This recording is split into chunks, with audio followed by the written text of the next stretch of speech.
Dans cette vidéo, je vais vous apprendre à créer des tableaux sur Excel avec trois techniques différentes qui vous aideront le plus vite que possible. Alors, une méthode classique pour pouvoir créer les tableaux, ça serait premièrement de sélectionner les données, ensuite de venir dans l'onglet Accueil, comme ce que vous voyez ici. Une fois dans l'onglet Accueil, de venir sur Format en tant que tableau ou bien Mettre sous forme de tableau dans le groupe Style, de choisir après le style de tableau que vous désirez. Dans la boîte de dialogue, de créer votre tableau, de confirmer la plage de cellules qui serait déjà sélectionnée et d'indiquer si votre tableau comporte des entêtes ou non. Par exemple, j'ai des données ici. Ces données ne sont pas dans un tableau. Elles ont été saisies dans des cellules simplement, sur une plage de cellules. Je vais d'abord sélectionner mes données. Une fois sélectionnées, il ne s'agit pas de venir choisir des bordures. Non. Quand je mets des bordures, là, il ne s'agit pas d'un tableau. Parce que quand vous créez un tableau, vous devez avoir l'onglet Création de tableau qui apparaît. Donc, je fais CTRL-Z pour revenir en arrière. Une fois mes données sélectionnées, d'après les étapes qu'on vient de lire ici, une fois les données sélectionnées, je devais venir cliquer sur Mettre sous forme de tableau dans l'onglet Accueil, dans le groupe Style. Je clique et je vais choisir quel style de tableau je veux. Je choisis par exemple ce style de tableau.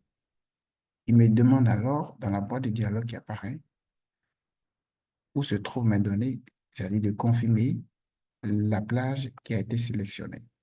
Est-ce que mon tableau comporte des entêtes? Ici, ce tableau comporte déjà des entêtes et je vais cocher. Je mets OK. Directement, il y a un tableau qui est créé avec des fonctionnalités avancées. Là, je vois l'onglet création de tableau qui apparaît.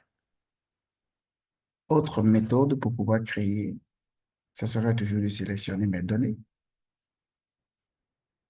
Une fois sélectionné, effectuer la combinaison CTRL-K et CTRL-L, je m'excuse, la combinaison CTRL-L et vous suivez encore les étapes comme dans le premier cas. Donc, je crée ici la combinaison CTRL-L, c'est ça qui vous permet de créer directement. Combinaison CTRL-L et automatiquement, vous créez. Notez qu'avec la combinaison CTRL-L, vous n'avez pas besoin de sélectionner d'abord le tableau. Je viens simplement dans une partie du tableau, dans l'ensemble des données, et je fais simplement combinaison CTRL-L, raccourci clavier. Et automatiquement, mon tableau est créé. CTRL-Z. Si ce n'est pas cette deuxième technique que je vais utiliser, c'est que alors je vais sélectionner les données. Pour sélectionner les données, il y a aussi autre raccourci pour rapidement sélectionner, c'est la combinaison CTRL plus étoile. Donc, quand je fais CTRL étoile, les données sont sélectionnées. Une fois sélectionné, je viendrai dans l'onglet Insertion. Une fois dans Insertion, j'allais choisir Tableau, dans le groupe Tableau. Et il va me demander de confirmer la plage. Je pourrais cliquer sur OK. Donc là, nous venons de voir trois techniques pour pouvoir créer un tableau.